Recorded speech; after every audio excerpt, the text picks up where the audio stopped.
Selamat pagi, selamat berjumpa kembali dalam kasih Kristus. Shalom. Shalom. Kita semua mengucap syukur pada Tuhan kalau pagi hari ini kita boleh bangun dengan tubuh yang sehat. Kita boleh ada seperti apa yang kita ada semua. Itu karena kasih karunia Tuhan begitu besar dalam kehidupan kita semua. Puji Tuhan. Mari saudara, kita akan mulai ibadah kita pada pagi hari ini dengan berdoa. Saya undang untuk kita berdiri bersama-sama. Kita akan masuk dalam doa. Mari kita berdoa. Pertolongan pada kita dalam ibadah minggu yang kudus ini adalah datang daripada Tuhan yang telah menciptakan langit, bumi dan segala isinya. Dia setia memelihara ciptanya dan tidak pernah meninggalkan perbuatan tangannya dari selama-lamanya sampai selama-lamanya. Bapa kami dalam surga, kami ucap syukur Tuhan. Kalau pada pagi hari ini kami berada di rumah Tuhan, Kau telah memimpin hidup kami semua, menyertai dan memberkati kami. Patut kami memuji dan menyembah Tuhan pada pagi hari ini. Terlebih kami akan duduk tenang untuk mendengar isi hati Tuhan bagi kami. Mari Tuhan, Kau rapi setiap hamba Tuhan yang akan melayani Tuhan pada pagi hari ini. Rapi dengan urapan-Mu dari sorga, para asar koletang, pemain musik, WL, singer, pada hamba Tuhan yang ada dalam AVD dan juga hamba Tuhan yang akan beritakan isi hati Tuhan untuk kami semua. Terima kasih Bapa. Urapi dengan urapan khusus dari surga sehingga pelayanan para hamba Tuhan ini boleh menjadi berkat bagi jemaat Tuhan dan memperkenankan hati Tuhan. Terima kasih Bapa. Kami juga akan berdoa bersama-sama untuk dua guru sekolah minggu yang akan dilantik untuk melayani Tuhan dalam bidang sekolah minggu ini. Mari Tuhan, kiranya Engkau pakai keduanya untuk menjadi alat Tuhan yang heran di tangan Tuhan.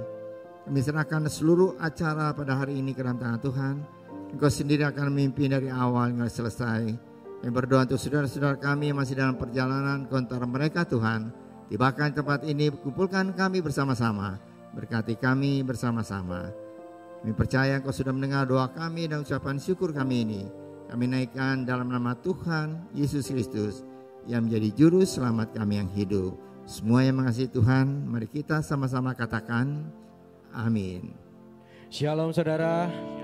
Sekali lagi shalom. Hari ini yang sangat bersuka cita kita ada di minggu yang baru, ada di satu kesempatan lagi boleh beribadah bersama-sama, boleh semuanya kasih kemuliaan buat Tuhan kita yang dahsyat. Karena hari ini ada karena kasih-Nya Tuhan, amin. Hari ini kita bisa ada di tempat ini karena kebesaran Tuhan, karena kasih-Nya Tuhan. Kasih-Nya panjangnya tidak bisa diukur, dalamnya tidak bisa diukur. Kita mau sembah Dia, kita mau puji nama Dia, amin. Amin. Ya. Mari semua bertepuk tangan.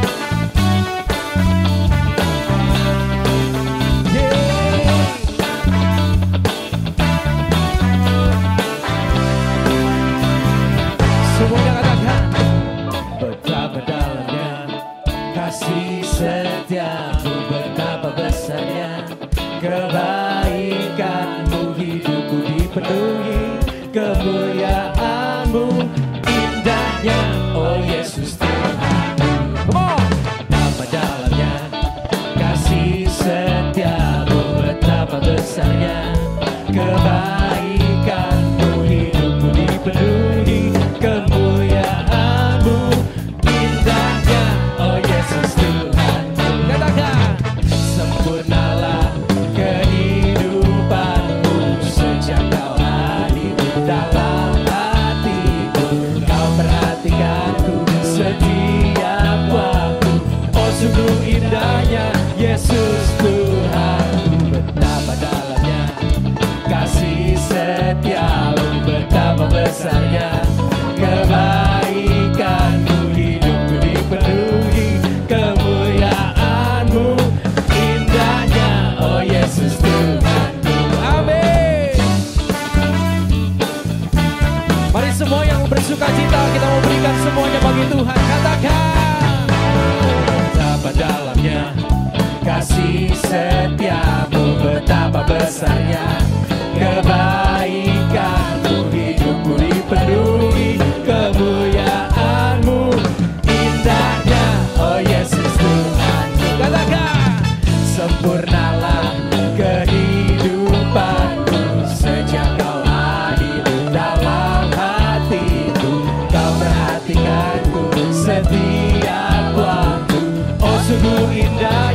Yesus Tuhanku. Sempurnalah kehidupanku sejak Kau hadir dalam hatiku. Kau perhatikanku setiap waktu. Oh sungguh indahnya Yesus Tuhan. Come on say. Betapa dalamnya kasih setiamu, betapa besarnya kebaikanmu. Hidupku dipenuhi kemuliaanmu. Indahnya oh Yesus. Katakan betapa dalamnya kasih setiamu, betapa besarnya kebaikanmu. Hidupku dipenuhi kemuliaanmu. Indahnya oh Yesus. Semuanya katakan. Sempurnalah kehidupanku sejak Kau hadir dalam hatiku. Kau perhatikanku setiap waktu. Oh sungguh indahnya Yesus Tuhanku. Sempurnalah kehidupanku sejak Kau hadir dalam hatiku. Kau perhatikanku setiap waktu. Oh sungguh indahnya Yesus Tuhanku. Betapa dalamnya kasih setiamu, betapa besarnya kebaikanmu. Hidupku dipenuhi kemuliaanmu. Indahnya oh Yesus Tuhanku. Indahnya oh Yesus Tuhanku. Indahnya oh Yesus Tuhanku. Haleluya. Dia sahabat kita yang gak pernah meninggalkan kita, amin. Lebih dahsyat lagi kita mau memuji Tuhan. Yeay.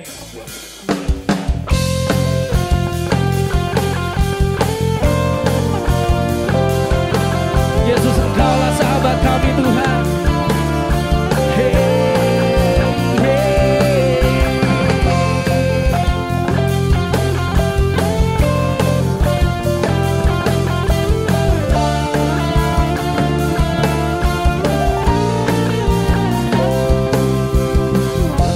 Hidup yang kupilih membuatku berarti, karena Yesus Tuhan tempatku percaya dan berharap. Ku buka mataku, lihat sekelilingku. Ku harus nyatakan kebenarannya yang membebaskan. Mari semua. Karena kuasa-Mu, karena apa?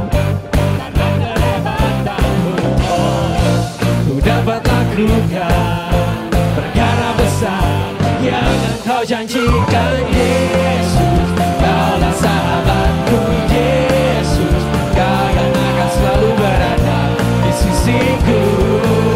Kau sudah kuatku. Yesus, Kaulah sahabatku. Yesus, Kau yang tak pernah jemu-jemu di sisiku. Kau sudah kuatku. Amin.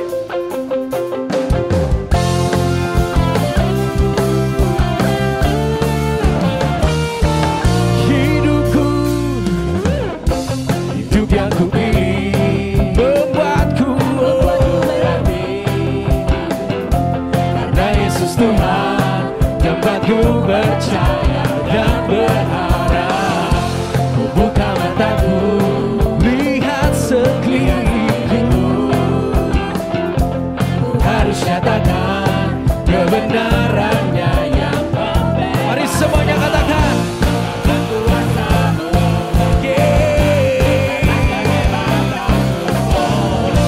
Ku dapat lakukan perkara besar yang Engkau janjikan. Yesus, Kaulah sahabat.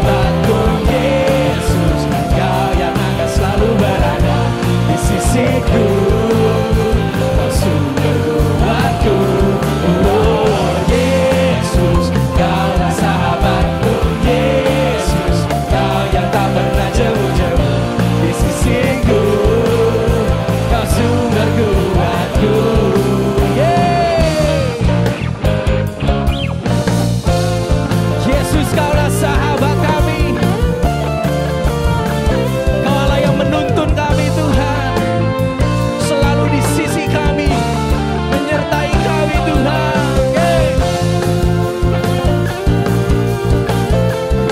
Haleluya.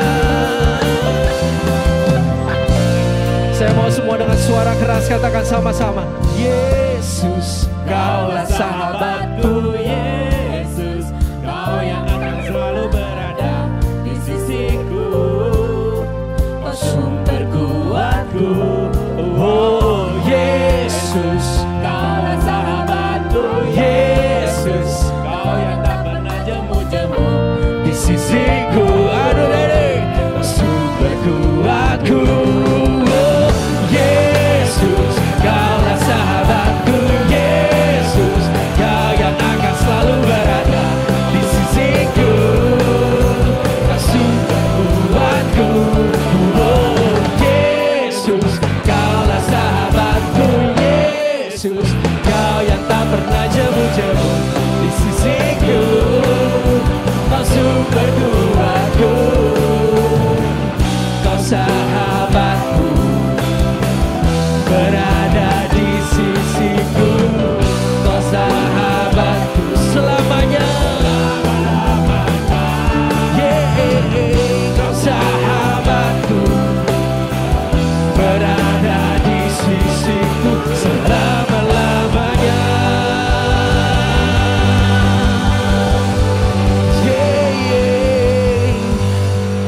Haleluya Yesus. Engkau enggak pernah Tuhan meninggalkan kami. Engkau mendengar, Engkau menuntun. Bahkan Engkau memberikan kepada kami Tuhan Roh Kudus yang menuntun kami, yang menyertai kami. Engkau enggak pernah meninggalkan kami. Engkau beserta kami Tuhan. Haleluya Yesus.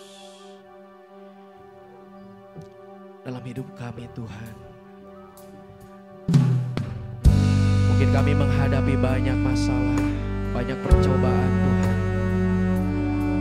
Tapi biar Roh Kudus-Mu Tuhan yang membuat kita tenang Tuhan. Haleluya Yesus.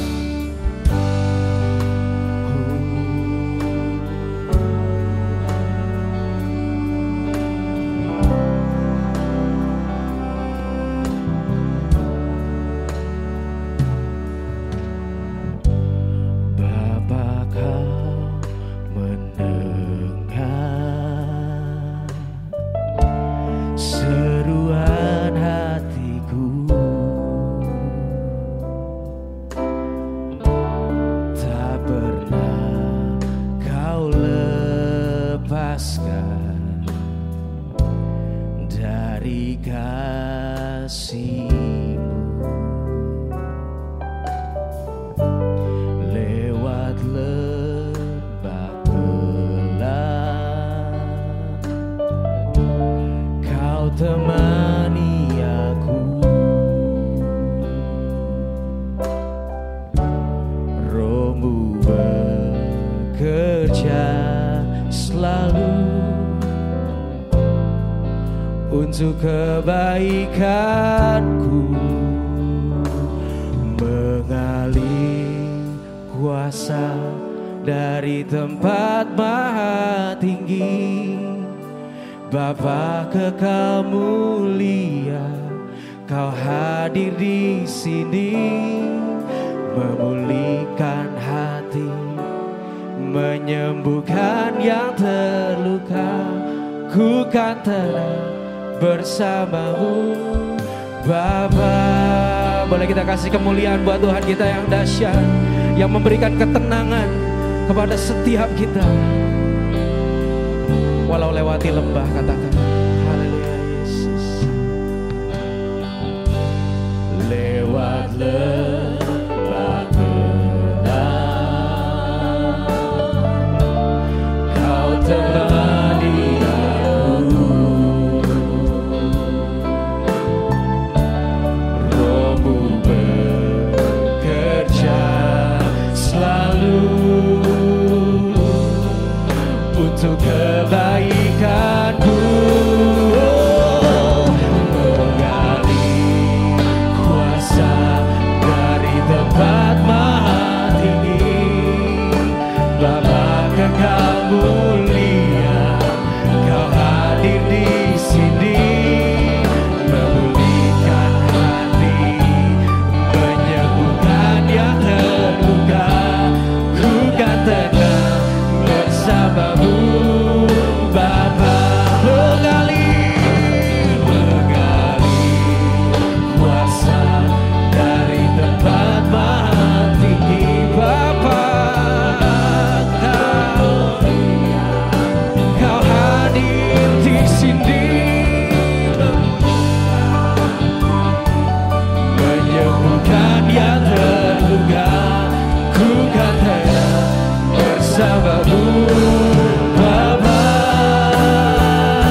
Angkat hati kita, katakan mengalir kuasa dari tempat maha tinggi, Bapa kekal mulia, Kau hadir di sini. Tuhan, pulihkan setiap hati. Amin. Menyembuhkan yang terluka, ku kan tenang bersamamu, Bapa. Oh, mengalir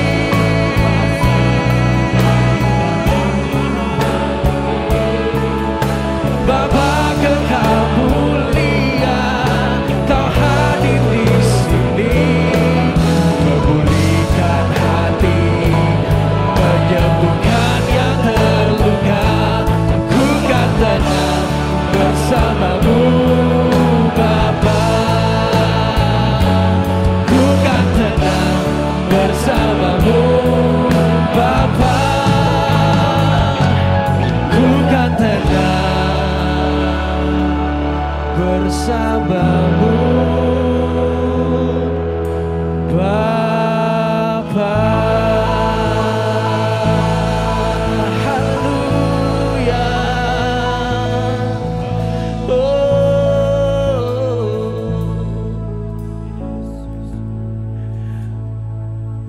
Sekalipun kami menghadapi Tuhan gunung di hadapan kami, Tuhan, kami tahu Engkau Allah yang maha kuasa, Allah yang mampu memindahkan setiap gunung, Tuhan.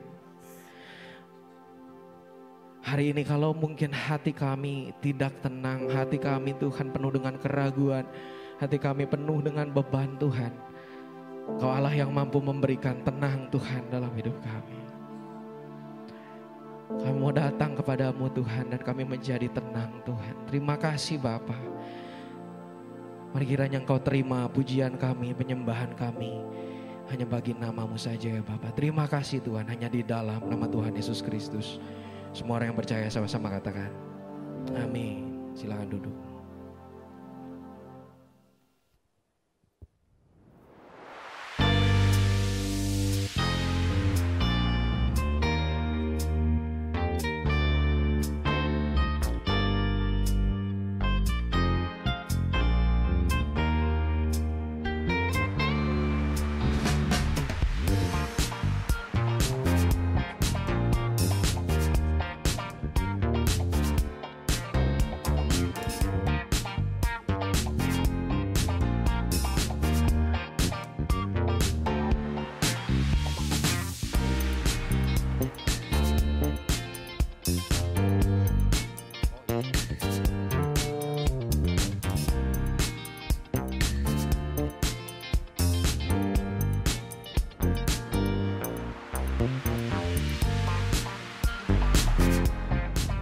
Demikian pun juga kita beroleh kasih karunia sudah diambil oleh Allah untuk hidup dalam kebenaran Allah.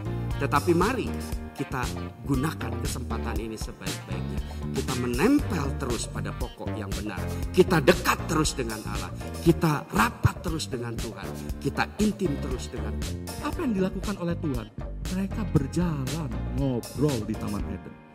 Itu adalah Tuhan yang maha mulia, betul ya? Itu adalah Tuhan yang menciptakan Adam dan Hawa, manusia. Itu membina hubungan yang begitu erat.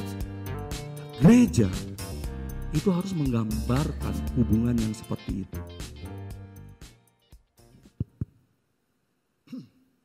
Puji Tuhan, saudara, pagi hari ini kita semua akan berdoa bersama-sama, mendoakan untuk dua saudari kita yang sudah mengambil keputusan untuk menjadi guru sekolah minggu.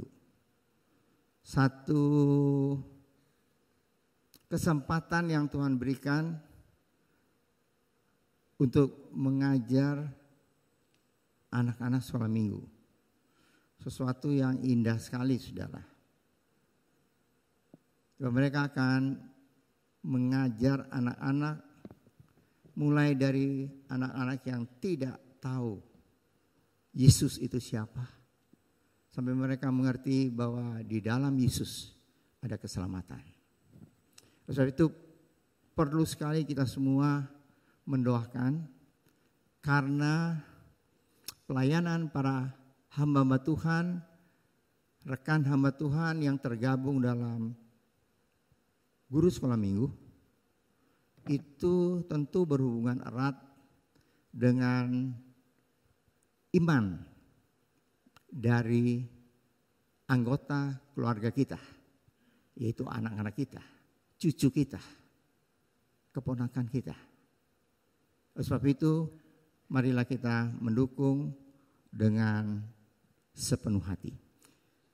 Saya undang untuk dua saudari kita yang akan dilantik pada pagi hari ini adalah saudari Nia Kurniasih. Harap maju ke depan. Dan kedua saya undang untuk Laurencia Mia Sofiani. Yuk naik ke atas.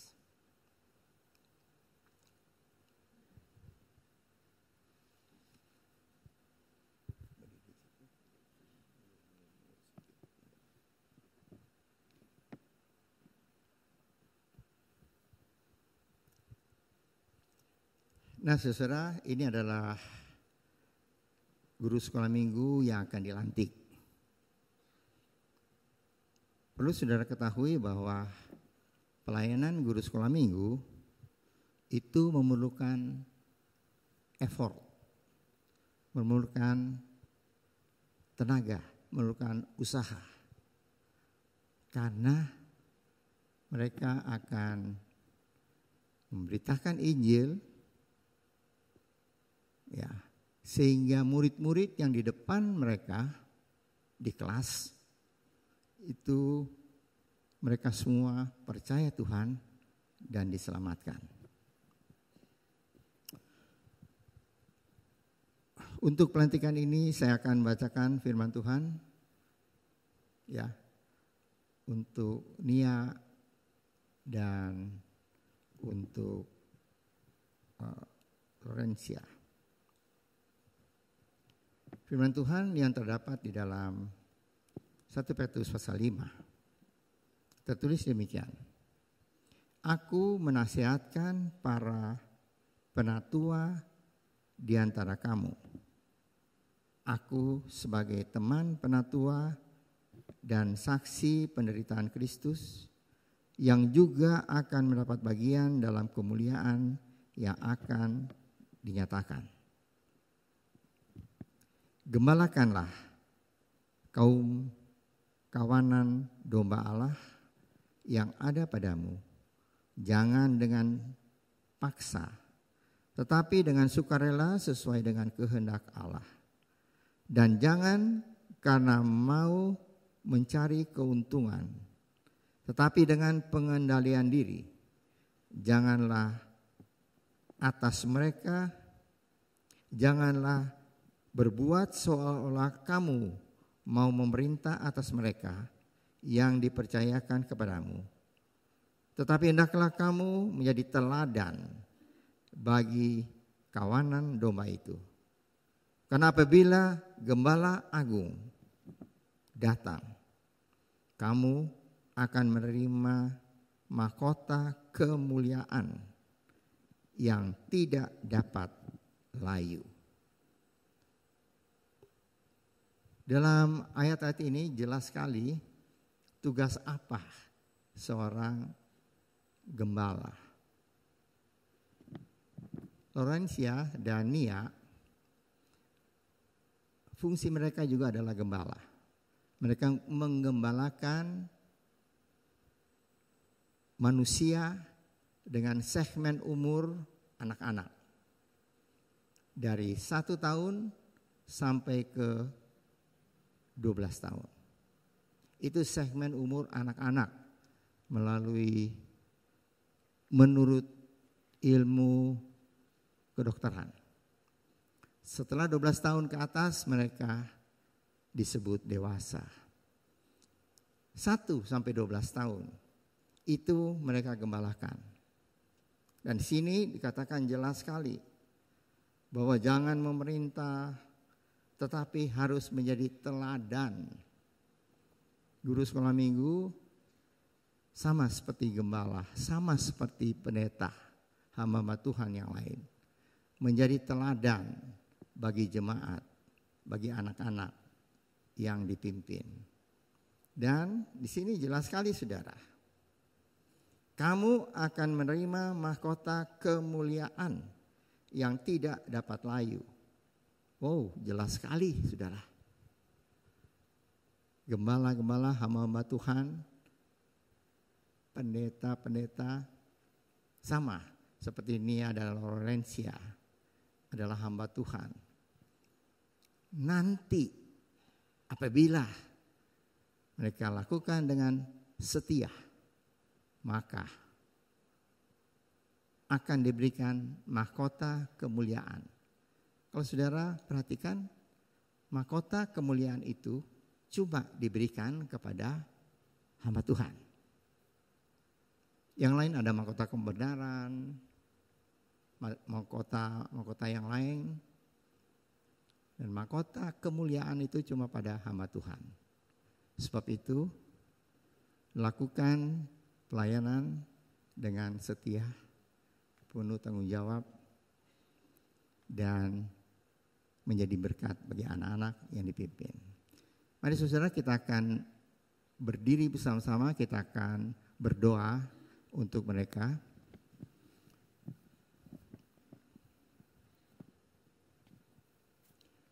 Minta musik, tolong.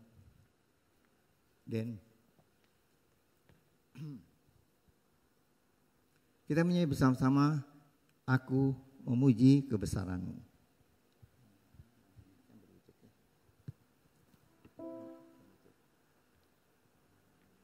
Kita mengangkat tangan kita akan memberkati mereka berdua.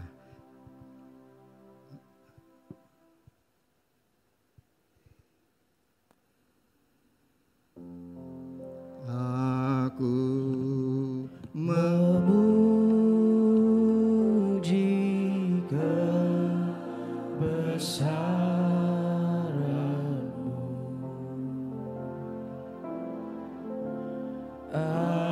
ajaib Tuhan,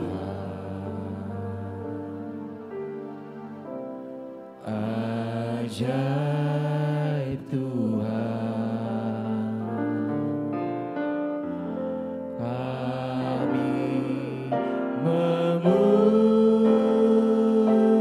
Memuji kebesaran-Mu,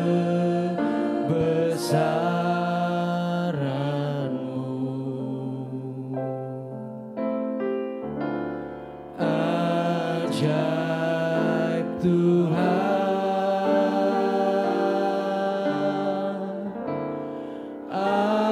ajaib Tuhan,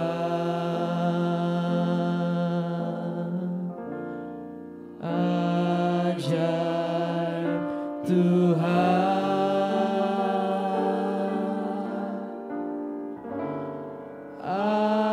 ajaib Tuhan.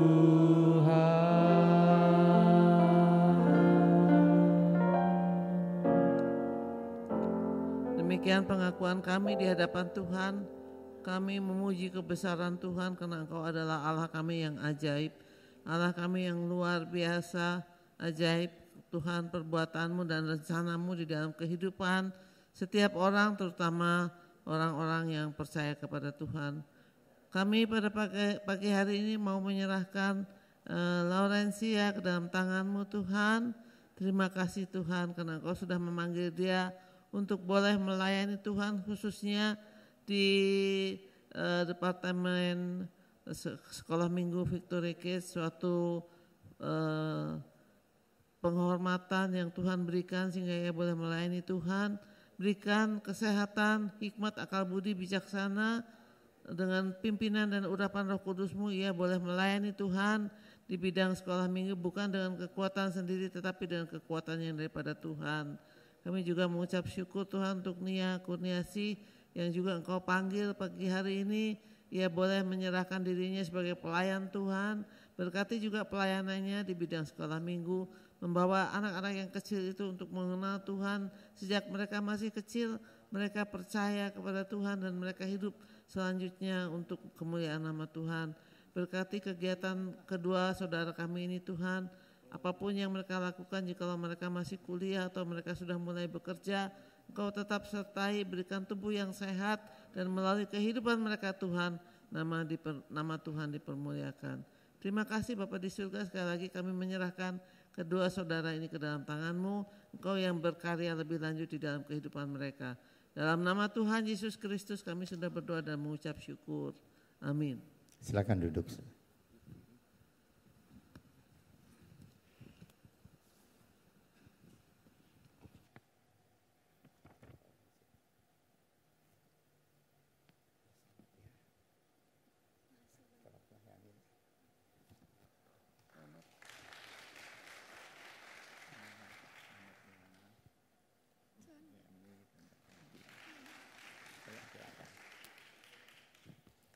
Selanjutnya saudara kita akan mendengar ucapan terima kasih dari pihak keluarga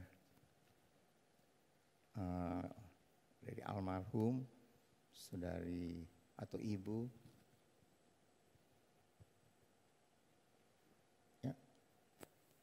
ya adik dari Bismas, istri dari Bapak Yuwono. Ya, salam Bapak Ibu semua. Pagi ini saya mewakili almarhum keluarga Anita ingin mengucapkan banyak terima kasih dari rumah sakit, dari sampai ke rumah duka, terus sampai ke tempat peristirahatan tempat almarhum dikebumikan.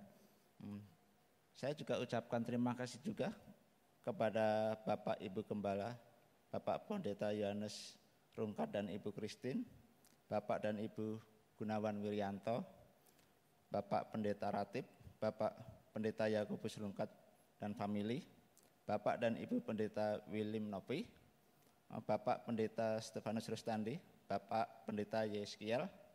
Mungkin saya juga ucapkan terima kasih juga buat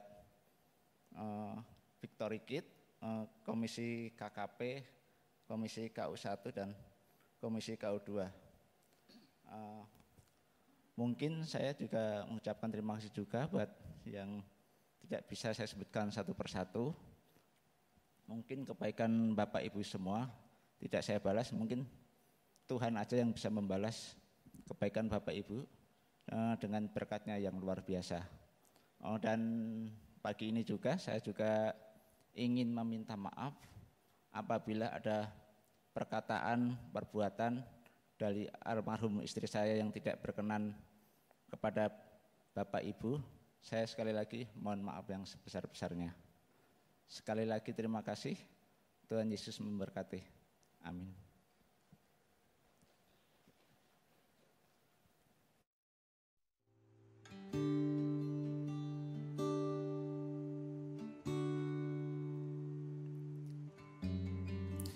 Bagaikan tanah kering yang merindukan air, demikianlah jiwaku haus akan Engkau. Ku rindu selalu hadir-Mu di hidupku, memulihkan jiwaku, hapuskan air mataku.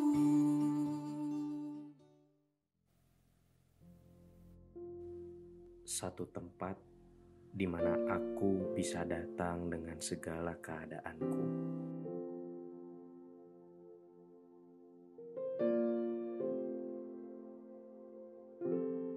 Satu tempat di mana aku kembali menjadi satu dengan pemilikku. Satu tempat ketika kata-kata tidak terucap, namun tangis adalah sebuah bahasa.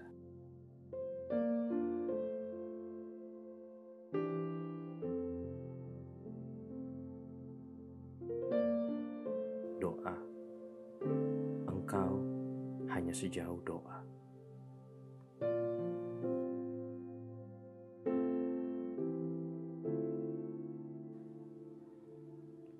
Penuhi hatimu dengan hadirat-Nya. Dia akan menuntunmu ke padang rumput hijau dan menyegarkan jiwamu.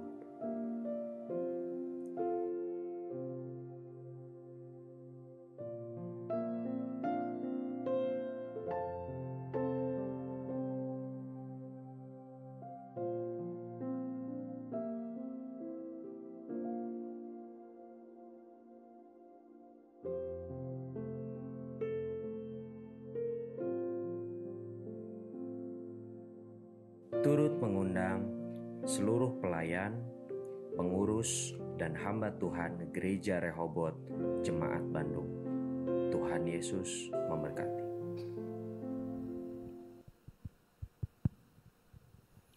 Shalom, salam sejahtera dan kasih Tuhan Yesus Kristus. Kita sudah diberkati melalui doa, pujian, penyembahan. Tiba saatnya kita rindu merenungkan sebagian firman Tuhan. Biarlah firman Tuhan pada pagi ini boleh menjadi berkat, menjadi kebenaran dan rema buat kita semua. Sebelumnya mari kita akan berdoa. Bapa Surgawi, Allah yang sangat baik, Allah yang kasih setianya tidak pernah berkesudahan dalam hidup kami. Terima kasih Tuhan, pada pagi ini kami sudah diberkati melalui doa, pujian, penyembahan. Tiba saatnya kami rindu diberkati oleh kebenaran firman Tuhan. Hamba-Mu bukan apa-apa dan tidak bisa berbuat apa-apa. Oleh sebab itu, sembunyikan dia dalam kemuliaan Tuhan, urapi, layakan hamba-Mu untuk menyampaikan kebenaran firman-Mu. Urapi setiap perkataan, setiap kalimat, seluruh kebenaran firman Tuhan yang disampaikan oleh kuat kuasa Roh Kudus. Sehingga firman Tuhan menjadi firman yang hidup, boleh menjadi berkat, menjadi rema bagi kami semua, juga bagi hamba-Mu yang menyampaikannya. Terima kasih Tuhan, terpuji nama-Mu, dalam nama Tuhan Yesus Kristus kami sudah berdoa dan mengucap syukur. Amin. Saudara, pada pagi hari ini kita akan kembali merenungkan sebagian firman Tuhan. Firman Tuhan pada bulan Mei ini itu berbicara tentang atau pengajaran tentang doa Bapa kami. Ya. Hari ini kita akan belajar tentang bagian doa Bapa kami dari Matius pasal 6 ayat 11 dan 12 tentang makanan dan pengampunan. Bagian yang pertama itu ayat 11 mengatakan demikian, berikanlah kami pada hari ini makanan kami yang secukupnya. Lalu bagian yang kedua, ayat 12, dan ampunilah kami akan kesalahan kami, seperti kami juga mengampuni orang yang bersalah kepada kami. Bagian yang pertama itu berbicara tentang makanan. Ya, mungkin Bapak, Ibu, Saudara kalau diajak berbicara tentang makanan, ya, mungkin merasa merupakan topik yang menyenangkan. Dalam mulai 2014 itu istilah kuliner atau kulineri itu begitu populer di Indonesia. Sadar atau tidak sadar, setiap kita ketemu dengan orang lain pasti yang dibicarakan soal makanan, tentang kuliner. Mungkin Bapak, Ibu, Saudara mengatakan, oh ada tempat makan yang baru, oh ada makanan yang baru, dan sebagainya. Dan itu mungkin menyita sekian persen dari pembicaraan kita. Ya, mungkin kita menyadari hal itu. Kalau ketemu bicaranya soal kuliner. Ya. Dan itu merupakan trending topik buat kita semua di dalam pembicaraan kita sehari-hari. Kalau saya tanya, Ibu, Bapak, Saudara pagi ini sudah sarapan? Ada yang sudah mungkin, ada yang mengatakan belum. Ya. Kemarin saya baru bicara dengan Pak Simon Gunawan, dia mengatakan kalau nanti kita pulang dari sini makan, itu istilahnya ya itu adalah sarapan siang. Jadi menurut bahasa Inggris itu adalah perpaduan antara breakfast dan lunch. Jadi brunch disebutnya. Ya, jadi kalau nanti jam 10, 11 kita makan itu masih disebut sarapan, tapi sarapan siang. Ya. Mungkin kita ada yang beranggapan seperti ini, berdoa untuk segala kebutuhan kita sehari-hari termasuk makan itu adalah sesuatu hal yang wajar. Ya. Tapi ada juga yang mengatakan bahwa berdoa untuk makanan atau keperluan kita sehari-hari, terutama makanan, ya itu terlalu jasmani, terlalu materi.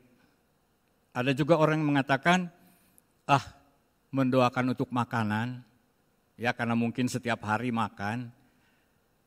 Ada orang mengatakan, itu mah terlalu sepele, ya mendoakan makanan. Tetapi kita lihat bahwa di dalam firman Tuhan, di dalam doa Bapa Kami ini, ya, item pertama yang kita diajar oleh Tuhan untuk berdoa adalah berdoa untuk makanan. Ya.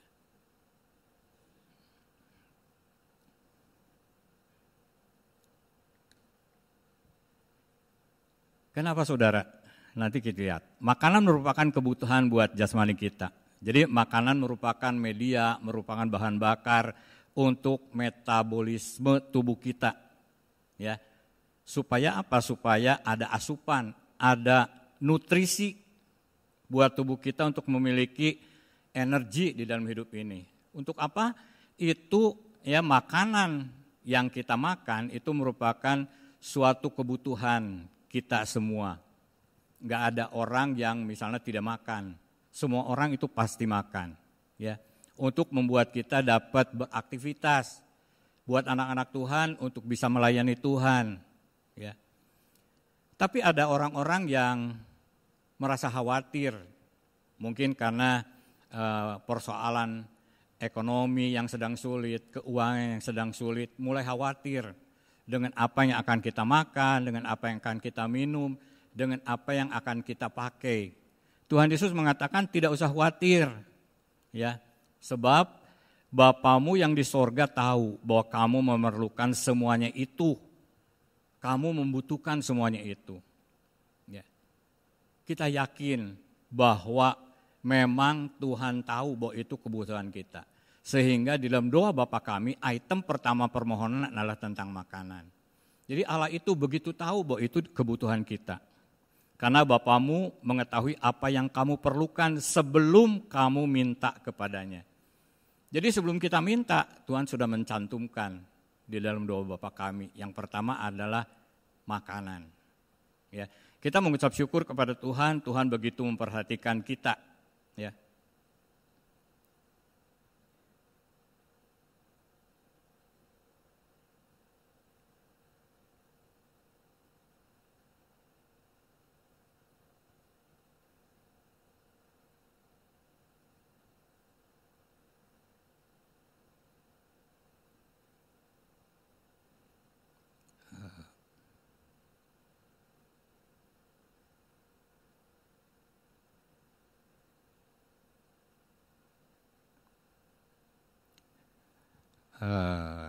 Tolong itu tentang yang slide yang ini itu bercerita tentang secara lebih luas makanan merepresentasikan kebutuhan atau hal-hal perkara-perkara jasmani lainnya. Karena di dalam doa Bapa Kami itu yang ditulis untuk kebutuhan jasmani kita cuma tentang makanan. Jadi artinya makanan ini di dalam doa Bapa Kami itu merepresentasikan kebutuhan hal-hal atau perkara-perkara jasmani yang lainnya. Ya. Itu antara lain aktivitas, pekerjaan, tempat tinggal, akomodasi, transportasi dan lain-lain. Ya. Lalu kalau kita lihat apa sih hubungan atau sejauh mana hubungan pekerjaan dan makanan? Ya. Karena dikatakan tadi yang pertama adalah kita minta kepada Tuhan supaya Tuhan memberikan makanan kita setiap hari. Ya. Apa cukup dengan berdoa? Ya, ketika kita berdoa, minta makanan, tiba-tiba Tuhan kirim 1 karing beras, Tuhan kirim sembako dari langit. Enggak, saudara. Ya, firman Tuhan mengatakan dalam 2 Tesalonika pasal 3 dikatakan, jika seorang tidak mau bekerja, janganlah ia makan. Jadi Tuhan mau kita semua itu bekerja untuk mendapatkan makanan. Kalau kita baca dalam kitab Ulangan pasal 28 tentang berkat, itu yang diberkati oleh Tuhan itu pekerjaan kita. Jadi artinya ketika kita minta makanan kepada Tuhan, kita itu harus bekerja. Ya. Di dalam Ulangan pasal 28 itu yang diberkati itu apa yang kita kerjakan. Ya. Jadi kalau kita tidak bekerja, tidak ada yang bisa diberkati.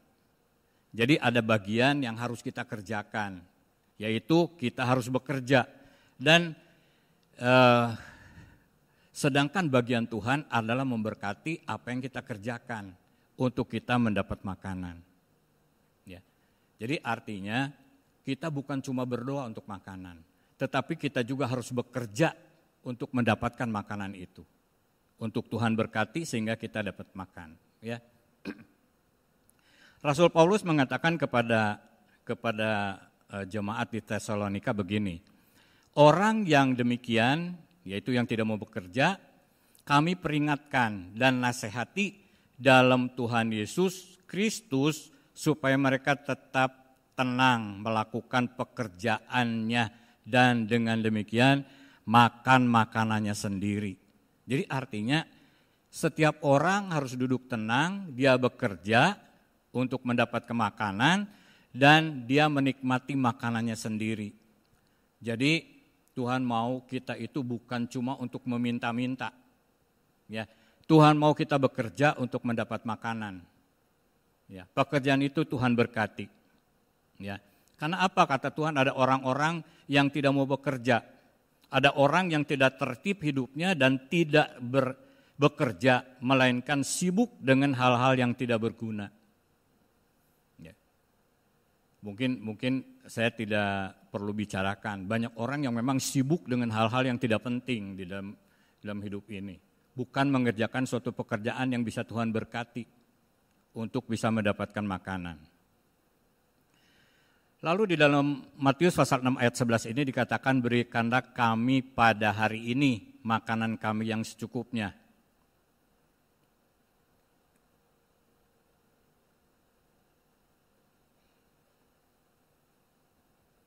Jadi kebutuhan kita setiap hari itu dicukupi oleh Tuhan, oleh Bapa kita. Ya. Jadi kita harus mengakui bahwa Allah Bapa kita itu dari Dia kita menerima makanan yang sangat kita butuhkan. Kalau kita berdoa kita harus imani bahwa Tuhan mencukupi, bahkan Tuhan melimpahkan ya makanan yang kita butuhkan. Mungkin kadang-kadang kita tidak sadari, karena ada orang yang tiap hari makanan pasti tersedia. Mau makan apapun bisa. Sehingga karena kondisi keadaan seperti itu, ada orang-orang yang tidak menyadari atau melupakan bahwa itu berkat itu dari Tuhan. Makanan itu Tuhan cukupi. Bahkan tadi dikatakan orang yang diberikan kelimpahan makanan. Jadi artinya sekalipun kita atau saudara, ibu, bapak ya, yang mempunyai makanan yang berkecukupan bahkan berkelimpahan. Kita harus ingat bahwa itu semua dari Tuhan. Itu merupakan bagian Tuhan. Itu firman Tuhan mengatakan setiap pemberian yang baik dan setiap anugerah yang sempurna itu datangnya dari atas, diturunkan dari Bapa segala terang. Jadi segala keperluan kita itu Tuhan cukupkan, Tuhan beri hari lepas hari, itu merupakan pemberian yang baik, ya, dan setiap anugerah yang sempurna itu diberikan dari Tuhan Bapa kita. Ya. Jadi jangan sampai kita punya pemikiran sebagai anak-anak Tuhan mengatakan, karena saya mah pinter, karena saya mampu melakukan segala sesuatu sehingga saya bisa mendapatkan apapun yang saya mau. Firman Tuhan pagi ini mengingatkan kepada kita bahwa semua itu adalah dari Tuhan. Ya, kita mendapatkan segalanya. Jadi Bapa Allah kita itu sebagai sumber pemberi dari segala yang baik dan sempurna buat kita. Di dalam kitab Korintus, Paulus bertanya begini, apakah yang engkau punyai yang tidak engkau terima? Jadi apa yang kita punya itu dari terima. Seperti Ayub mengatakan, aku datang ke dunia ini, ya keluar dari kandungan ibuku, itu bertelanjang tidak bawa apa-apa. Dan aku akan kembali ke dalamnya juga tidak bawa apa-apa. Tuhan yang memberi, Tuhan yang mengambil, terpujilah nama Tuhan. Jadi artinya apa yang kita miliki itu hanya suatu kepercayaan yang Tuhan berikan kepada kita, termasuk makanan. Jadi Tuhan titipkan semua, Tuhan percayakan, Tuhan titipkan kepada kita. Jadi Paulus mengatakan, kenapa kamu harus bangga? Kenapa kamu harus jadi sombong kalau kamu memiliki semuanya itu? Karena semua apa yang kita miliki itu dari hasil terima. Dan apa yang kita miliki itu adalah pemberian dari Bapa di surga.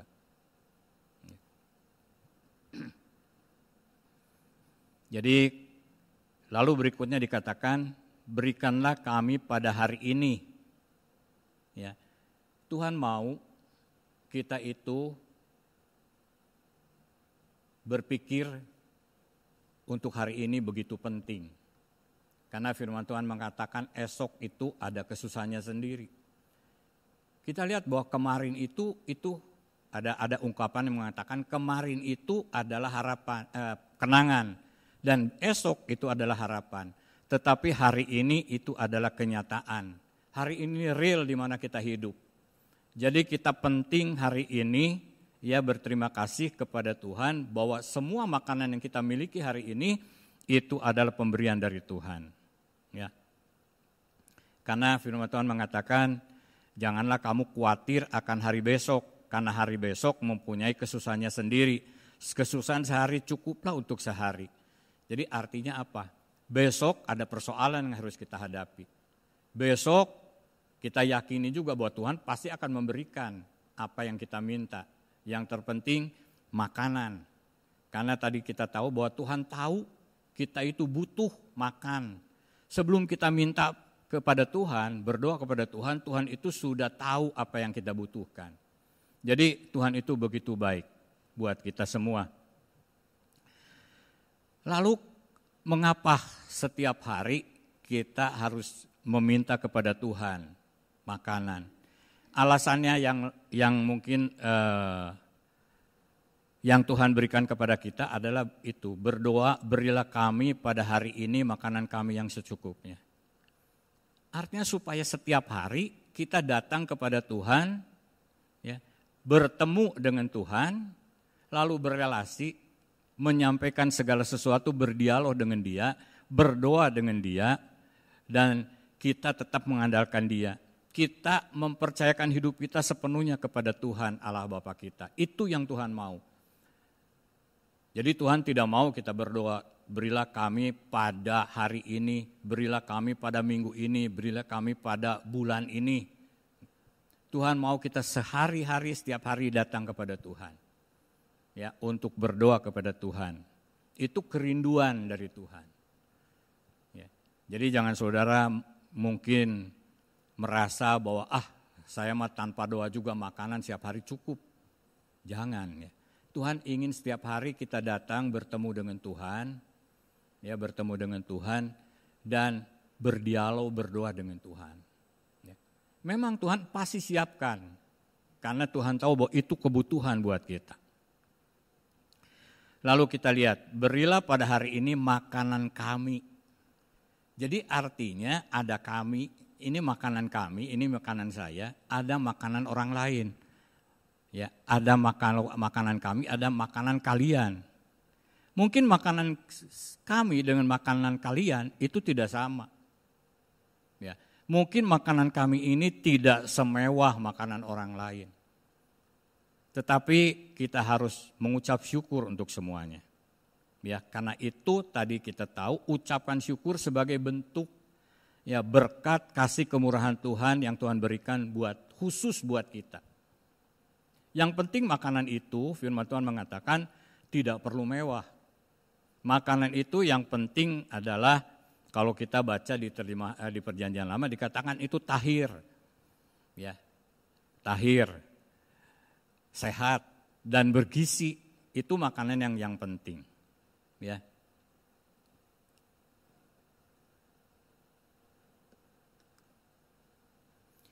Di dalam 1 Timotius pasal 6 ayat 8, asal ada makanan dan pakaian cukuplah. Jadi makanan dan pakaian itu sehari-hari itu cukup, artinya kita belajar mencukupkan apa yang Tuhan percayakan, Tuhan titipkan kepada kita. Kita mensyukuri sekalipun makanan kita tadi saya katakan tidak sama dengan makanan orang lain. Tadi dikatakan bahwa makanan itu yang penting adalah sehat, bergizi dan tahir. Ya. Kenapa cuman asal ada makanan dan pakaian sudah cukup? Ketika kita mencukupkan semua itu dan mengucap syukur kepada Tuhan. Ada beberapa hal. Yang pertama, makanan tidak membawa, di dalam 1 Korintus pasal 8 ayat 8 dikatakan makanan tidak membawa kita lebih dekat kepada Tuhan. Mau makan tidak makan, itu tidak ada pengaruhnya untuk kita lebih dekat atau lebih jauh daripada Tuhan. Ya.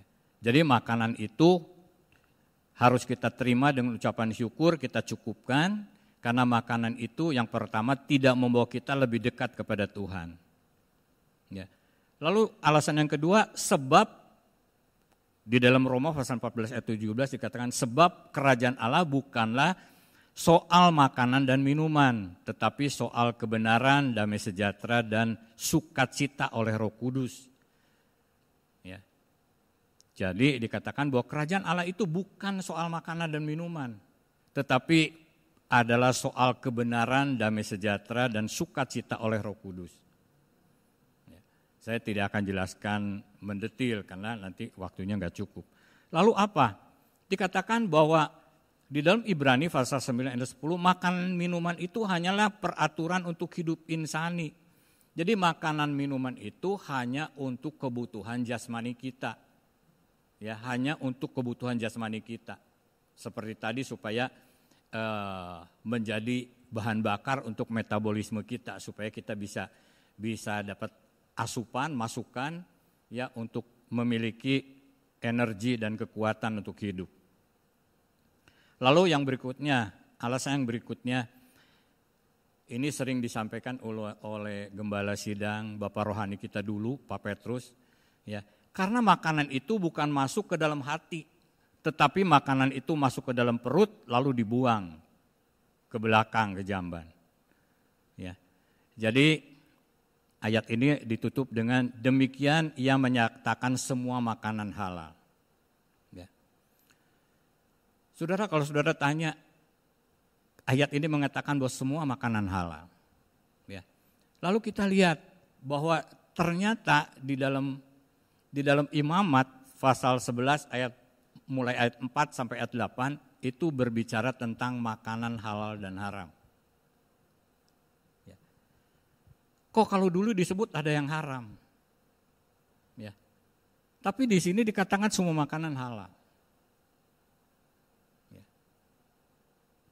Saudara kalau baca, itu di terjemahan bahasa Indonesia memang ditulis haram. Tapi kalau di dalam bahasa Ibrani atau di dalam bahasa Inggris, itu tidak ada istilah haram.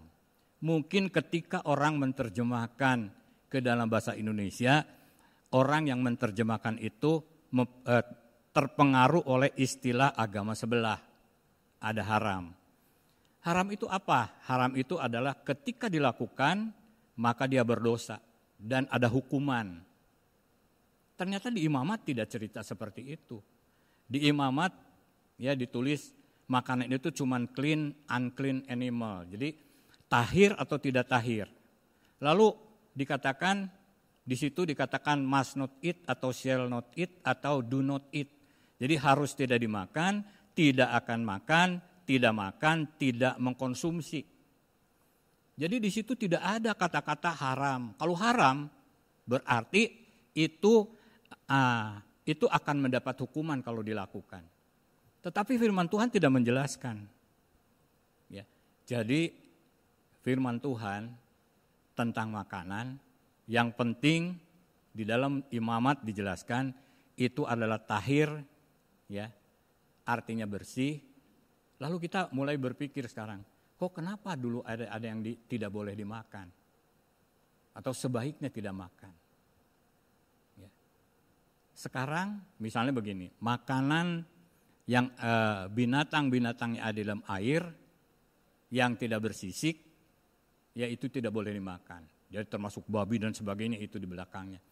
Kalau kita lihat sekarang, ternyata makanan laut atau hewan laut yang tidak bersisik, artinya udang, kepiting, mungkin kerang dan sebagainya.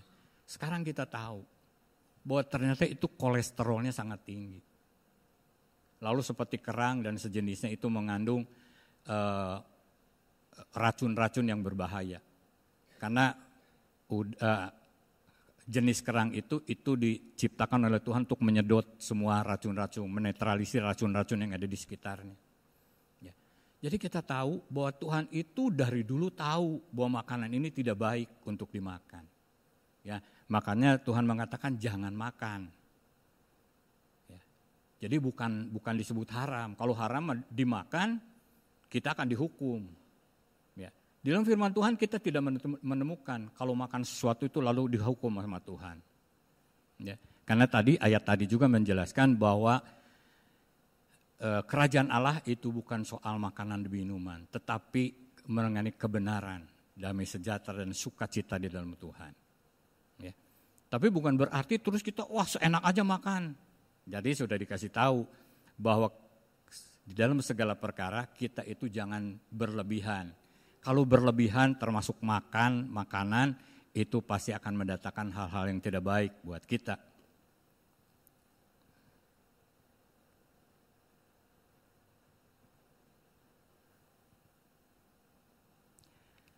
Lalu kita masuk ke bagian yang kedua. Tadi soal makanan. Yang bagian kedua itu adalah soal pengampunan. Ya. Matius pasal 6 ayat 12 mengatakan begini, dan ampunilah kami akan kesalahan kami seperti kami juga mengampuni orang yang bersalah kepada kami. Kalau diterjemahkan secara harfiah, dan juga ada beberapa penterjemah yang menulis begini, dan ampunilah kami akan hutang kami seperti kami juga mengampuni orang yang berhutang kepada kami.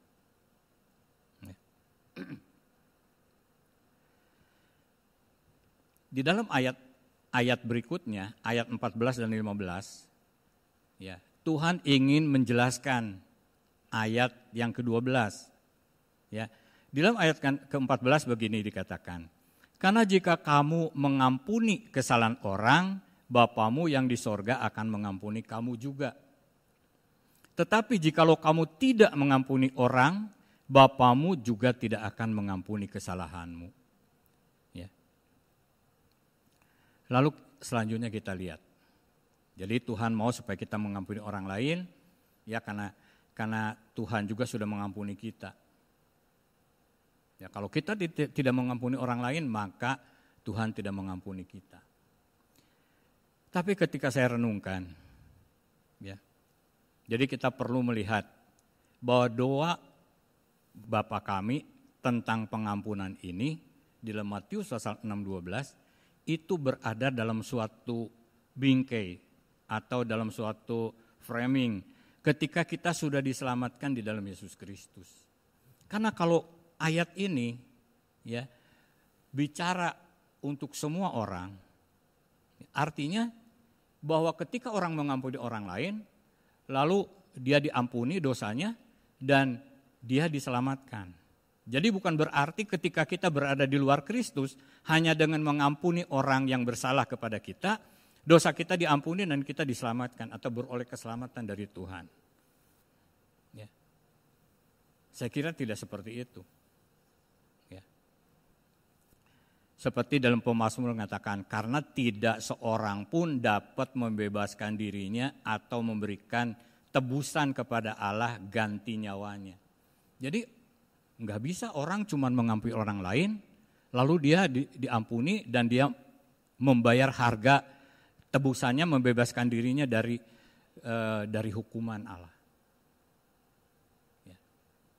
Jadi ayat ini ya tentang pengampunan itu berbicara ketika ini ayat untuk kita yang sudah percaya. Karena firman Tuhan mengatakan selanjutnya, karena terlalu mahal harga pembebasan nyawa kita dan tidak memadai untuk selama-lamanya. Jadi harga pembebasan itu begitu mahal, ya. Dan dikatakan tadi kita tidak bisa memberikan tebusan untuk nyawa kita, untuk menyelamatkan diri kita, ya. Sehingga kalau kita mengampuni orang lain, cuma mengampuni orang lain di luar Tuhan, ya itu tidak membebaskan kita, tidak bisa menyelamatkan kita. Ya. Jadi ayat ini itu berbicara hanya untuk kita. Jadi dengan cuma melakukan pengampunan kepada orang lain, kita tidak dapat menyelamatkan diri kita atau kita diselamatkan dengan cara itu.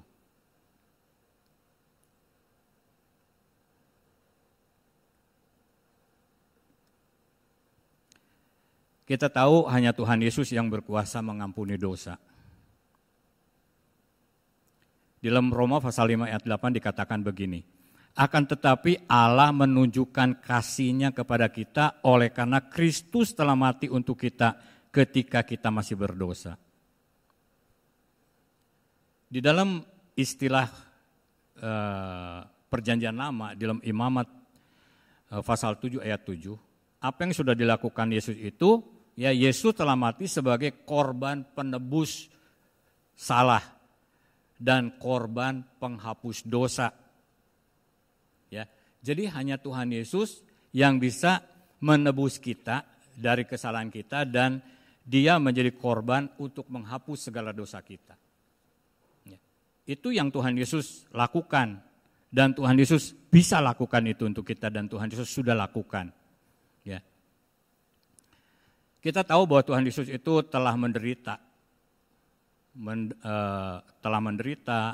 Dia dianiaya, Dia disengsarakan, disiksa.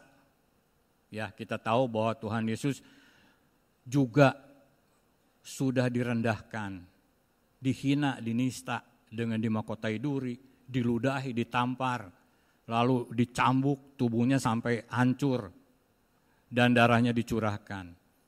Rusuknya ditusuk tombak, bahkan Tuhan Yesus mati di atas kayu salib. Karena Dia begitu mengasihi kita.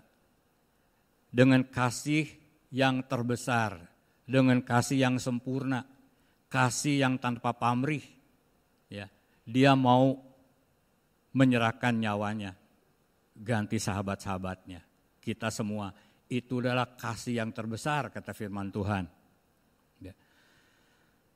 Supaya kita tahu, di dalam Markus pasal 2 ayat 10 dikatakan, supaya kamu tahu bahwa di dunia ini anak manusia berkuasa mengampuni dosa.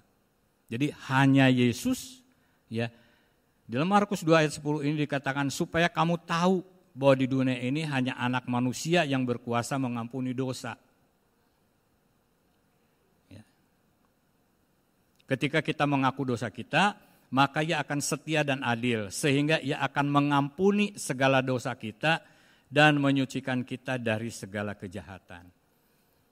Jadi dosa kita sudah diampuni oleh Tuhan. Ya. Dan Tuhan mau supaya kita belajar mengampuni orang lain yang bersalah kepada kita. Kita mengampuni orang yang berhutang kepada kita, seperti kita sudah diampuni hutang kita oleh Tuhan. Ya, supaya apa? Supaya kita pun diampuni dosa-dosa kita. Supaya Tuhan ampuni hutang-hutang kita.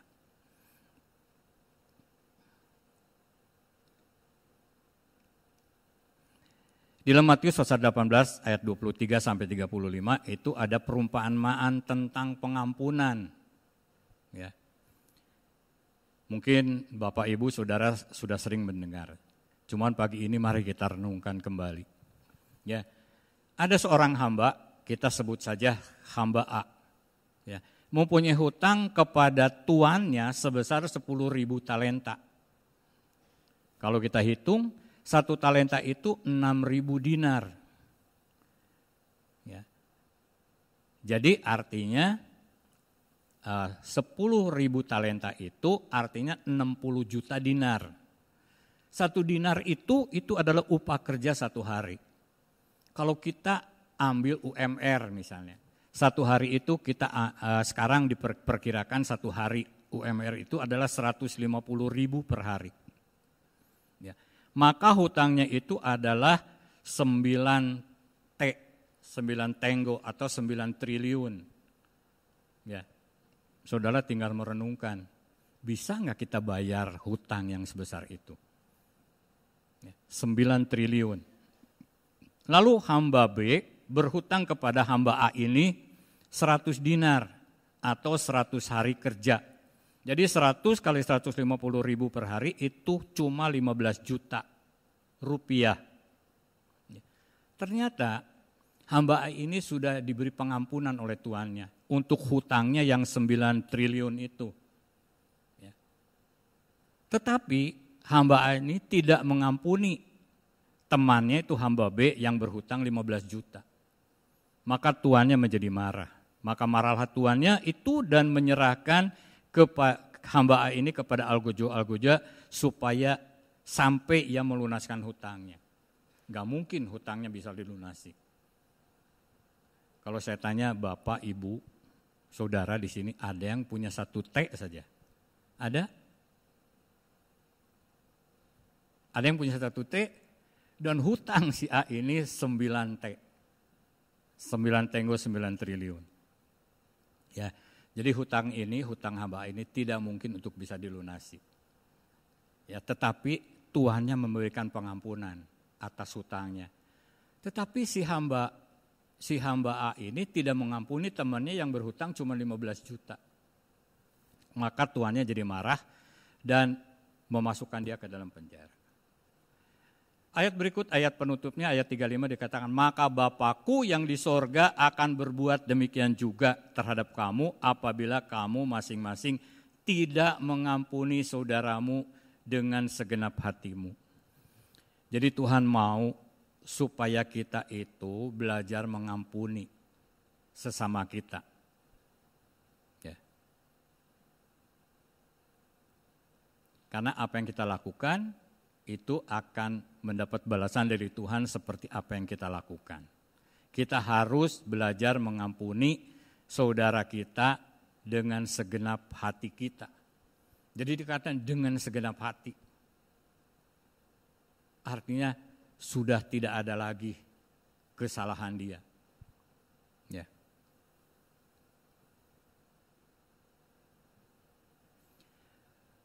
Tuhan selalu mengingatkan hal ini. Firman Tuhan mengatakan ketika kita mau berdoa, mari kita mulai menyelidiki hati kita sendiri. Apakah ada ganjelan dengan orang lain?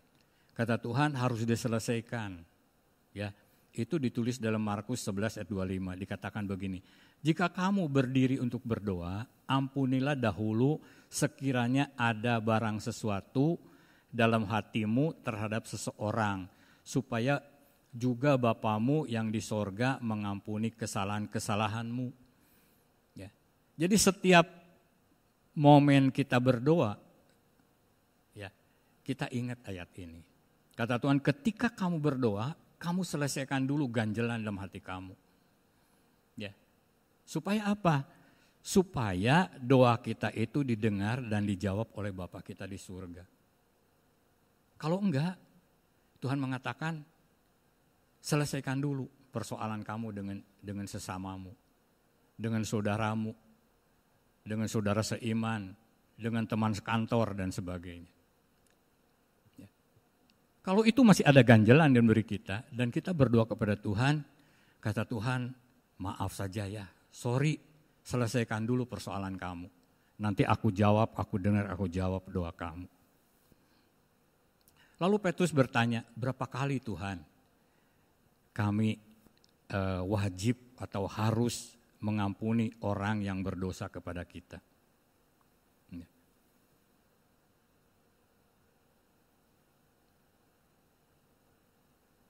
apakah kata Petrus itu 7 kali? Sampai 7 kali? Ya. Atau gimana? Lalu kata Tuhan Yesus, bukan, aku berkata kepadamu, bukan sampai 7 kali, melainkan sampai 70 kali 7 kali.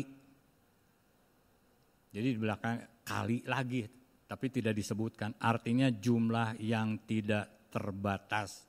Jadi ya memang sulit. Kalau misalnya seorang selalu cari persoalan sama kita, kita ampuni. Cari lagi persoalan, kita ampuni. Atau di dalam usaha, dia selalu menjegal, bersaing dengan tidak sehat dengan usaha kita. Lalu kita ampuni. Dan berulang-ulang terus seperti itu. Memang tidak mudah. Ya, tidak mudah untuk berlaku seperti itu. Ya. Lalu bagian yang terakhir itu implementasi atau aplikasi dari pengampunan. Ada beberapa ayat yang Tuhan berikan pada kita pada pagi hari ini. Jadi bagaimana pengamalan kita tentang pengampunan. Dalam Efesus pasal 4 ayat 31 sampai 32 dikatakan, segala kepahitan, kegeraman, kemarahan, pertikaian, dan fitnah hendaklah dibuang dari antara kamu, demikian pula segala kejahatan. Ya. Apa sih segala kejahatan? Ya, mungkin kita suka menghakimi orang lain, mungkin kita suka berprasangka buruk terhadap orang lain, mungkin kita suka membuli orang lain. Ya. Kata Tuhan itu harus ditinggalkan semua ya. Jadi segala kegeraman, kemarahan, pertikaian, fitnah hendaklah dibuang dari antara kamu. Jadi kalau di antara kamu berarti kita harus saling mengampuni. Ya, timbal balik harus saling mengampuni. Ya. Memang itu tidak mudah. Ya. Karena ketika orang itu ada kegeraman, ada kemarahan, ada pertikaian dan sebagainya. Orang sering, ya mungkin secara falsafah manusia, kita harus balas. Ya, apalagi kalau misalnya kita lihat dalam cerita sejarah raja-raja, lalu mereka selalu balas-membalas, dendam dibalas dendam, dan itu tidak pernah selesai. Sehingga ada istilah katanya membalas dendam selama 7 turunan. Jadi kakek neneknya moyangnya itu balas-balas dendam terus diturunkan dendamnya ini sampai ke anak cucu, ke buyut dan selanjutnya. Ya. Tuhan tidak mengajarkan seperti itu. Ketika kita ada sesuatu di antara kita itu harus diselesaikan, putus sampai di situ. Ya. Itu yang Tuhan mau. Tetapi hendaklah kamu ramah seorang terhadap yang lain, penuh kasih mesra dan saling mengampuni sebagaimana Allah dalam Kristus telah mengampuni kamu. Jadi kembali kita tadi ya, bahwa Allah dalam Kristus Yesus sudah mengampuni kita. Dia sudah menjadi korban penebus salah dan penghapus dosa menurut istilah perjanjian lama. Segala dosa kita sudah dihapus. Ya, tidak ada lagi. Tuhan membenarkan kita, semua dosa-dosa kita sudah tidak ada di hadapan Tuhan. Oleh sebab itu mari firman Tuhan mengatakan kita itu harus ramah seorang terhadap yang lain, penuh kasih mesra dan saling mengampuni. Sebagaimana Allah dalam Kristus telah mengampuni kamu. Lalu sebagai ayat terakhir, ya pada akhirnya dalam Kolose pasal 3 ayat 13 dikatakan, sabarlah kamu seorang terhadap yang lain dan ampunilah seorang akan yang lain. Apabila yang seorang menaruh dendam terhadap yang lain, sama seperti Tuhan telah mengampuni kamu, kamu perbuatlah demikian juga. Jadi Tuhan itu sudah mengampuni kita. Maka mari kita harus sabar seorang terhadap yang lain. Dan ampunilah seorang akan yang lain apabila yang seorang menaruh dendam terhadap yang lain. Sama seperti Tuhan telah mengampuni kamu, kamu perbuatlah juga demikian. Karena kadang-kadang begini, seseorang bermaksud baik misalnya kepada saya, tapi ternyata saya menganggapnya menurut pendapat saya dia sedang melakukan hal yang tidak baik. Padahal orang itu mungkin begitu tulus untuk melakukan sesuatu. Kita sering terjadi seperti itu. Mari kita harus selalu berpikiran positif, berpikiran baik. Bahwa apa yang dilakukan oleh orang lain itu punya maksud yang baik terhadap kita. Jangan kita berprasangka buruk. Sehingga kita bisa belajar sabar. Ya, belajar saling mengasihi kayak firman Tuhan. Dan saling mengampuni. Ya, karena Bapa kita yang di sorga sudah mengasihi dan sudah mengampuni kita terlebih dahulu. Bahkan dia rela Tuhan Yesus menyerahkan nyawanya untuk tebusan bagi kita semua. Ya. Semua dosa kita sudah diampuni, kita sudah dibenarkan oleh Tuhan. Mari kita belajar untuk saling memaafkan, saling mengampuni. Ya. Tuhan Yesus memberkati. Mari kita berdoa. Bapa Surgawi, terima kasih untuk firman Tuhan pada pagi hari ini, di mana kami belajar tentang makanan, ya, kami belajar tentang pengampunan. Biarlah firman Tuhan menjadi perenungan bagi kami, sebagai nasihat, sebagai dorongan, sebagai panduan untuk kami hidup sebagai anak-anak Tuhan.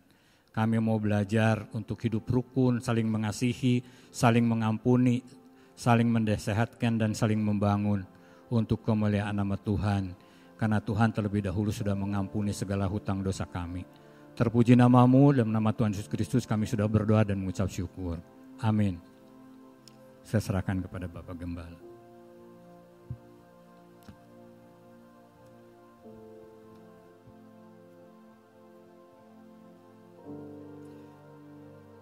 Saudara, puji Tuhan. Kita sudah mendengar firman Tuhan. Saudara, ada beberapa pengumuman yang disampaikan untuk kita semua. Pertama, selama bulan diakonia telah terkumpul dana diakonia, dana misi sebesar 47.310.000 rupiah. Dan tentu hal ini dipergunakan untuk kegiatan di dalam pendidikan, ya. Karena kita tahu semua melalui pendidikan, melalui sekolah Rehoboth, kita bisa memenangkan banyak jiwa untuk Tuhan. Bahkan mereka bukan hanya percaya pada Tuhan, tetapi orang-orang yang dimenangkan, baik anaknya yang bersekolah, baik juga orang tuanya. Mereka percaya Tuhan dan lebih dari itu mereka melayani Tuhan. Kedua, saudara, pada hari Kamis adalah hari Raya Kristen, yaitu kenaikan Tuhan ke surga. Kita memperingati hal itu. Karena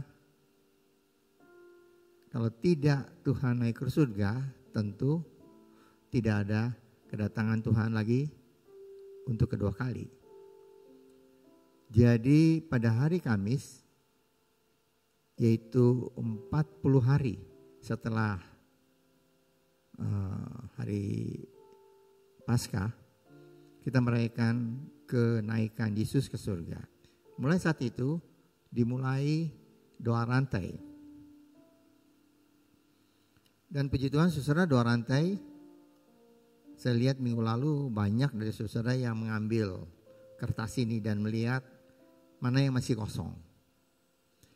Buktinya pada hari ini saudara bisa ambil lagi kertas itu, ada di sana, ada di depan. Dan saudara bisa melihat bahwa seluruh jam selama 24 jam itu sudah terisi dengan saudara-saudara kita yang ikut di dalam doa rantai bersama-sama. Tapi saudara tidak menutup kemungkinan bagi saudara yang belum ikut dan saudara mau ikut bersama-sama di dalam doa rantai ini. Selain saudara bisa mengisi kertas, ada yang di depan, atau saudara menulis nama saudara melalui link yang ada di dalam gadget saudara. Dan saudara, kita akan bersama-sama, ya bersama-sama untuk berdoa, memperingati hari Pentakosta yang pada saat itu Roh Kudus dicurahkan untuk memenuhi, untuk memberikan kekuatan bagi murid-murid di dalam memberitakan Injil. Ya. Dan selama 10 hari itu, pada kebaktian kaum wanita KKW hari Jumat 2 kali tentu, dan juga KKP kebaktian kaum pria pada hari Selasa. Pada saat itu kebaktian akan diadakan on-site, yaitu di dalam rumah Tuhan. Dan pada saat itu hamba Tuhan akan datang dalam kebaktian-kebaktian itu untuk berdoa, mendoakan untuk saudara. Supaya kita semua tetap di dalam pimpinan kuasa Roh Kudus dalam hidup kita. Jadi pada hari Jumat tanggal 18, hari Kamis, tanggal 19 Jumat itu kebaktian diadakan di basement. Dan di situ hamba Tuhan akan datang untuk mendoakan saudara. Hari Selasanya juga dan hari Jumatnya juga sebelum peringatan hari Pentakosta. Ya, puji Tuhan saudara. Dan terakhir yaitu minggu depan ada doa pengerja ya setelah KU2. Mari kita akan tutup ibadah kita pagi hari ini dengan doa. Saya undang untuk kita berdiri bersama-sama, kita akan masuk dalam doa.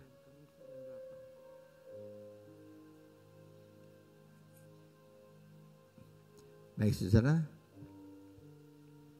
mari kita berdoa. Bapa kami dalam surga, terima kasih Tuhan untuk berkat Tuhan bagi kami semua. Kami ucap syukur Engkau sudah memimpin seluruh ibadah kami pagi hari ini, dari pujian, penyembahan, firman Tuhan yang sudah disampaikan. Terima kasih Bapa. Kami percaya Tuhan apa yang sudah kami lakukan di dalam beribadah pada hari ini itu boleh memperkenankan hati Tuhan. Kami ucap syukur Tuhan, Engkau sudah memberkati saudara-saudara kami yang sudah memberikan dana diakonia selama bulan April yang lalu. Kau berkati mereka dengan berkat-Mu secara berlimpah, karena Tuhan tidak pernah berhutang kepada kami.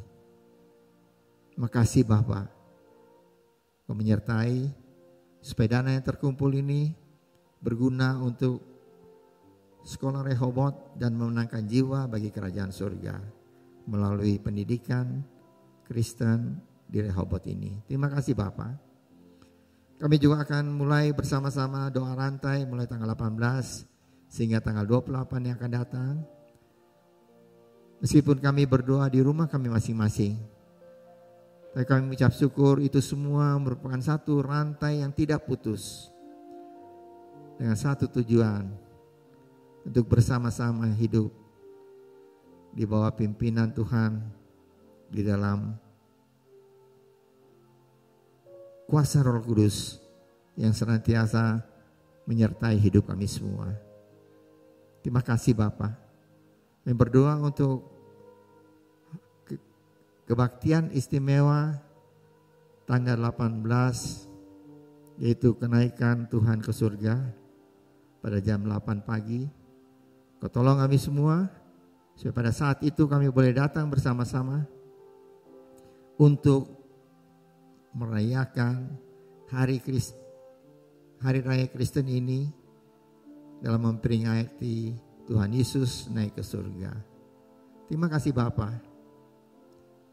Kau berkati semua seluruh jemaat Gereja Rehoboth, Dewi Sartika, berkati dengan berkat-Mu dari surga, berkat jasmani terlebih berkat rohani. Kau berikan senantiasa kesehatan, kekuatan dari surga, yang kami dapat melewati tiap hari dengan berkat dari Tuhan, baik berkat jasmani, kekuatan, kesehatan, dan juga berkat rohani, sukacita dari surga. Terima kasih Bapa.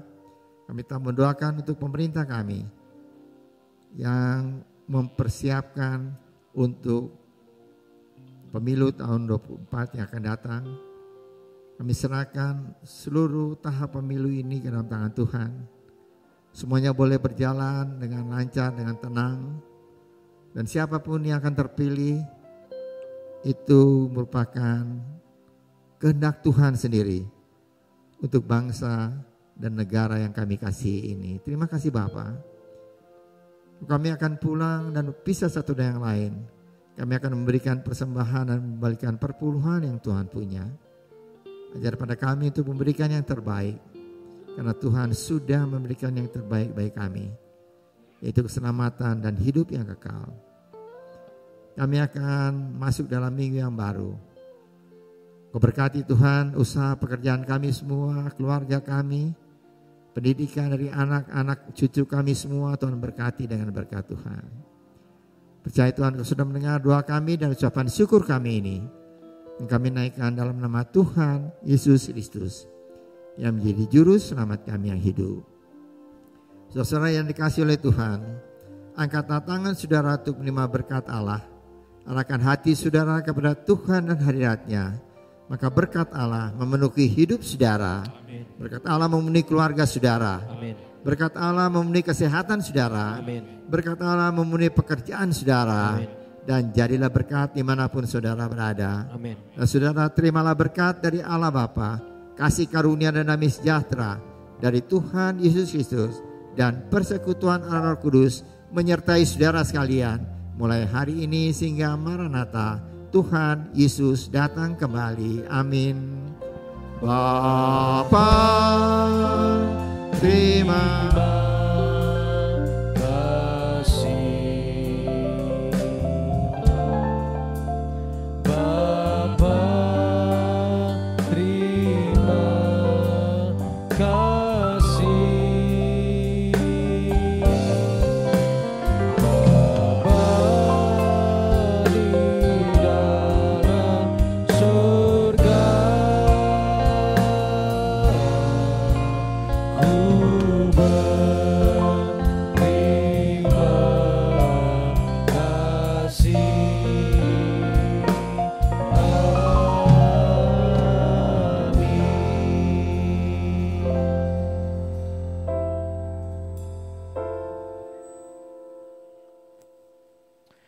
Amin. Selamat hari Minggu saudara. Tuhan Yesus memberkati.